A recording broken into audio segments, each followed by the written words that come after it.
ಹೀಗೆ ತಲೆ ಮೇಲೆ ಸೌದೆ ಹೊರೆ ಹೊತ್ತು ತಂದು ರಸ್ತೆಯಲ್ಲಿ ಅಡುಗೆ ಮಾಡಿ ಕೇಂದ್ರ ಸರ್ಕಾರದ ವಿರುದ್ಧ ಧಿಕ್ಕಾರ ಕೂಗುತ್ತಾ ಚಿಕ್ಕಬಳ್ಳಾಪುರ ಕಾಂಗ್ರೆಸ್ ಪಕ್ಷದ ಮಹಿಳೆಯರು ಹಾಗೂ ಮುಖಂಡರು ಪ್ರತಿಭಟನೆ ನಡೆಸಿದರು.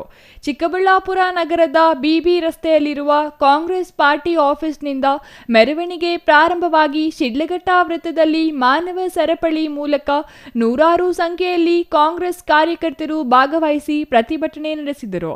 ಇನ್ನು 3 ದೇಶಗಳ ನಡುವಿನ ಸಂಘರ್ಷದಿಂದಾಗಿ ಗ್ಯಾಸ್ ರಫ್ತು ಆಗದೆ ಸಮಸ್ಯೆ ಉಂಟಾಗಿ ದೇಶಾದ್ಯಂತ ಕಮರ್ಷಿಯಲ್ ಗ್ಯಾಸ್ ಸಿಗದೆ ಹೋಟೆಲ್, ಪಬ್, ರೆಸ್ಟೋರೆಂಟ್ ಹಾಗೂ ಹಲವು ವಾಣಿಜ್ಯ ಕ್ಷೇತ್ರದ ಉದ್ಯಮಿಗಳು ಬಾಗಿಲು ಮುಚ್ಚುವಂತಹ ಪರಿಸ್ಥಿತಿ ಬಂದಿದೆ.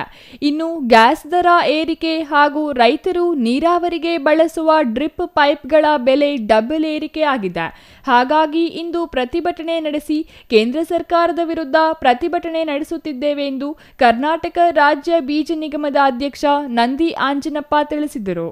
ಈ ಒಂದು ಪ್ರತಿಭಟನೆ ಮಾಡಿರ್ತಕ್ಕಂಥದ್ದು ಈ ಯುದ್ಧಗಳು ಶುರುವಾದ ಮೇಲೆ 15 ದಿವಸದಿಂದ ಈಚೆ ಕಡೆಗೆ ನಮ್ಮ ದೇಶ ಒಂದೇ ಅಲ್ಲ, ಸುಮಾರು ದೇಶಗಳಿಗೆ ಸಮಾಜಕ್ಕೆ ಅಂದರೆ ಪ್ರಜೆಗಳಿಗೆ, ಜನಗಳಿಗೆ ಭಾಳಷ್ಟು ಅನಾನುಕೂಲ ಆಗಿದೆ. ಗ್ಯಾಸ್ ಸಿಗ್ತಾ ಇಲ್ಲ ಅಡುಗೆ ಮಾಡೋದಕ್ಕೆ.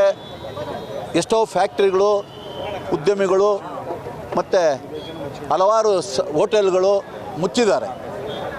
ಇದು ಮುಚ್ಚಿ ಆಗಿರ್ತಕ್ಕಂಥ ಒಂದು ಪರಿಸ್ಥಿತಿಯಿಂದ ಭಾಳಷ್ಟು ಜನಕ್ಕೆ ಇವತ್ತು ಊಟ ಮಾಡೋಂಥ ಪರಿಸ್ಥಿತಿ ಕಷ್ಟ ಆಗಿದೆ. ಈ ಒಂದು ಸಂದರ್ಭದಲ್ಲಿ ನಾವು ಇದ್ರ ಜೊತೆಗೆ ನಮ್ಮ ರೈತರಿಗೆ ಬೇಕಾಗಿರ್ತಕ್ಕಂಥ ಸವಲತ್ತುಗಳು ತಮಗೆ ಗೊತ್ತಿದೆ, ಡ್ರಿಪ್ ಇರಿಗೇಷನ್ನು, ಸ್ಪ್ರಿಂಕ್ಲರ್ ಸಿಸ್ಟಮ್ಮು, ಎಲ್ಲ ರೀತಿಯ ವ್ಯವಸ್ಥೆಗಳು ರೈತರಿಗೆ ಮಾಡಬೇಕು.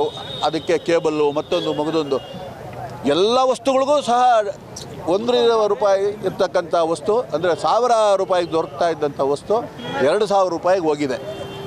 ಈ ಒಂದು ಸಮಸ್ಯೆಯನ್ನು ಬಗೆಹರಿಸಬೇಕು, ಜನಗಳು ನೆಮ್ಮದಿಯಿಂದ ಬಾಳೋದಕ್ಕೆ ಅವಕಾಶ ಮಾಡಿಕೊಡ್ಬೇಕು ಅಂತೇಳಿ ನಾವು ಈ ಪ್ರತಿಭಟನೆ ಮೂಲಕ ಕೇಂದ್ರ ಸರ್ಕಾರದ ಕಣ್ಣು ತೆರೆಸಬೇಕು ಅಂತ ನಾವು ಮಾಡಿದ್ದೀವಿ. ಇನ್ನು ಇದೇ ವೇಳೆ ಮಾತನಾಡಿದ ಕಾಂಗ್ರೆಸ್ ಮಹಿಳಾ ಘಟಕದ ಕಾರ್ಯಕರ್ತೆ ಮಮತಾ ಮೂರ್ತಿ ಅವರು, ದಾರಿದ್ರ್ಯ ಬಿಜೆಪಿ ಸರ್ಕಾರ ಹೆಣ್ಣು ಮಕ್ಕಳ ಹೊಟ್ಟೆ ಮೇಲೆ ಹೊಡೆದಿದೆ.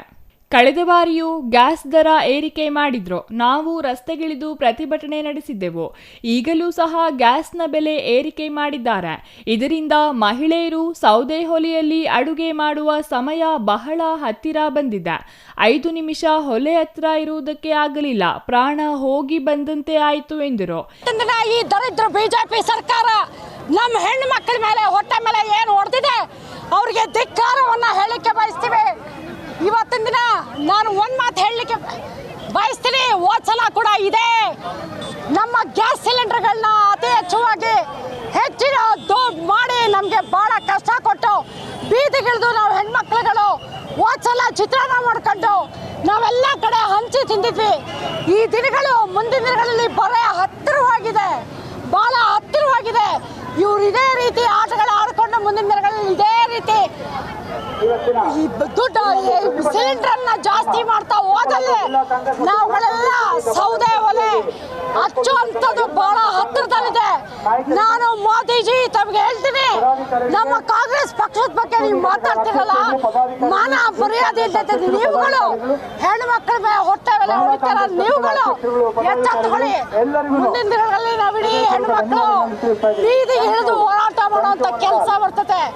ದಯವಿಟ್ಟು ನಿಮಗೆ ಮತ್ತೊಮ್ಮೆ ಹೇಳ್ತೀನಿ, ಇದನ್ನೆಲ್ಲ ನೀವು ಕೂತು ಚರ್ಚೆ ಮಾಡಿ, ಇದನ್ನೆಲ್ಲ ಒಂದು ಏನು ನಮ್ಮ ಸರ್ವೇ ಸಾಮಾನ್ಯ ಜನರುಗಳು ಕೂಡ ಯಾವ ರೀತಿ ನಮ್ಮ ಕಾಂಗ್ರೆಸ್ ಪಕ್ಷ ತಂದಿತ್ತು ಅದನ್ನು ನೀವು ಕೂಡ ತರಬೇಕು ಅಂತ ಹೇಳಿ ನಾನು ಬಯಸ್ತೀನಿ. ಇದೇ ಸಂದರ್ಭದಲ್ಲಿ ಸೌದೆ ಹೊಲೆಯಿಂದ ಬಂದ ಹೊಗೆಗೆ ಕಾಂಗ್ರೆಸ್ ಪಕ್ಷದ ಮಹಿಳೆಯರು ಹಾಗೂ ಮುಖಂಡರು ಹರಸಾಹಸ ಪಟ್ಟರು. Thoudanahalli Ramesh, CTV news, Chikkaballapur.